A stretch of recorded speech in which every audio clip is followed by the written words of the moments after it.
Remember, it's illegal to possess these stolen documents. It's different for the media. So everything you learn about this, you're learning from us. And in full disclosure, let's take a look at what is in there and what it means. Here's the thing. We are talking, this entire segment is about guns. Donald Trump is the one candidate out there who has budged and said, hey, my party needs to come around on this.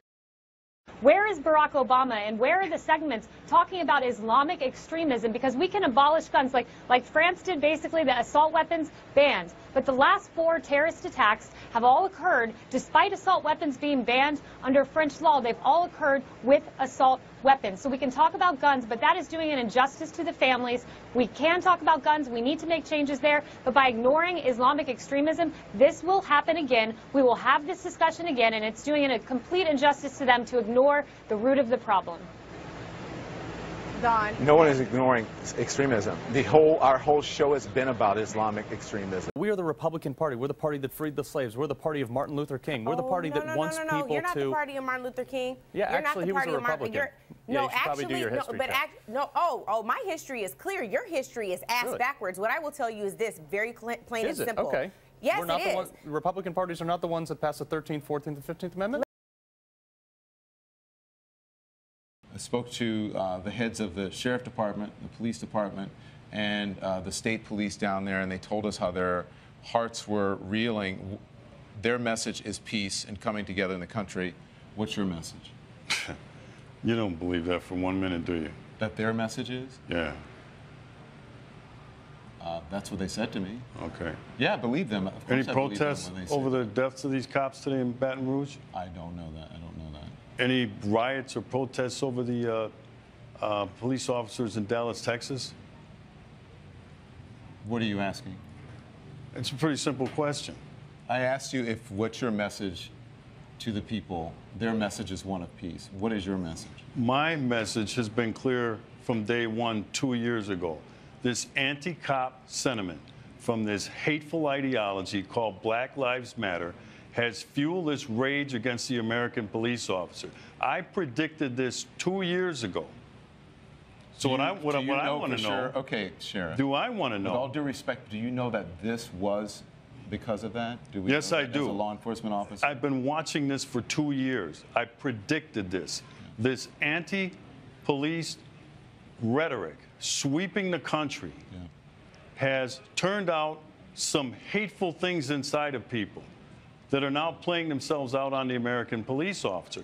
I want to know, with all of the black-on-black violence in the United States of America, by the way, when the tragedies happened in Louisiana and Minnesota, do you know that 21 black people were murdered across the United States? Was there any reporting on that? There was a black officer who was killed today. But was there any reporting on that? Sheriff, please, let's just keep the volume down. 2/3 or more of the public knows that Hillary Clinton's a liar. She can't be trusted. And now the two faces of Hillary Clinton are coming out. The fact through WikiLeaks that she says one thing and... Oh, no. All right, let's see if we can get Congressman Collins back. Obviously, we just lost his satellite feed. That sucks. I mean, at the end of the day, you just try to wrap your head around evil. That's what this is. It's evil. It's brutality. It's man's inhumanity to man. And I don't think it's evil. I don't think it's evil. I think these are young people, and I think they have bad home training. Donald Trump. White people. What? I'm going to say something that's probably not very popular.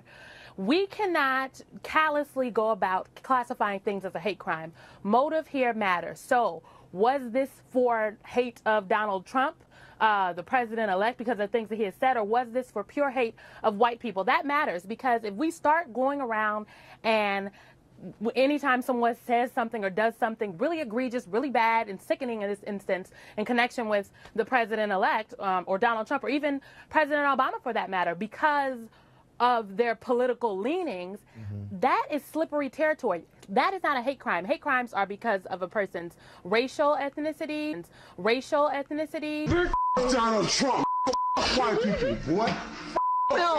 Right, he's done none of those things, Angela. He and has, if you listen to the victims, there's, if you talk about just listen to the so victims. ironic. Which the victims? selective Clinton's victims? Clinton's No, victims. no, Exactly. I'm sorry. And Bill the Clinton's not running for office. The selective outrage that the left is okay with Hillary Clinton, who put private investigators on people who had viable sexual assault claims. Kaylee, it's selective outrage. Kaylee, and you know what? Not. People see through it because that same NBC poll that was taken before the debate, Kaylee, before the apology, guess what it shows? 60%.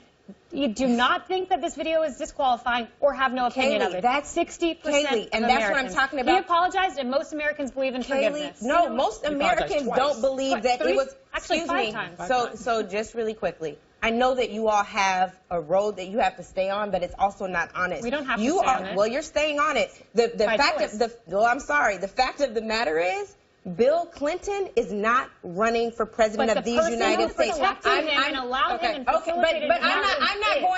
not going to let you all continue to say that she allowed him. Wait, no, she didn't. How did she facilitate it? In 2007, when I interviewed him, he said they tried to impeach him, which was nonsense. Does he still believe that? That it was nonsense to try to impeach the then president of the United States? He actually brings that up and mentions that Bill Clinton was impeached, because that's extremely important, because this is the same individual that we're talking about putting back into the White House. So what is his position now? Was it appropriate to impeach him?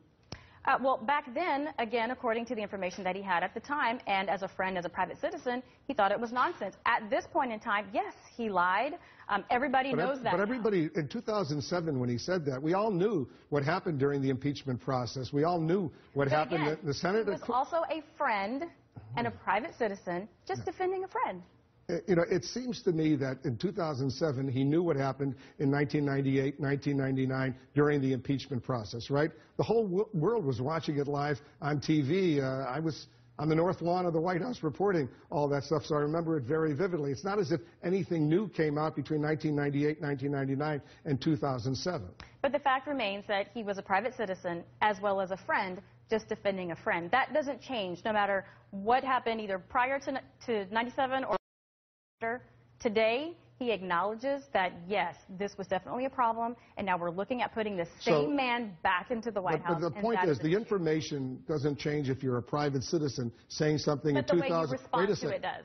So in other words, what do you mean the way you respond? Because if you're a friend, did he not mean it in 2007 when he said impeachment was nonsense? They were friends, Wolf, absolutely. So and he now means it, that it wasn't nonsense. Is that what you're saying? That because he's a politician now, he says something different than when he said he was a private citizen? He's being honest.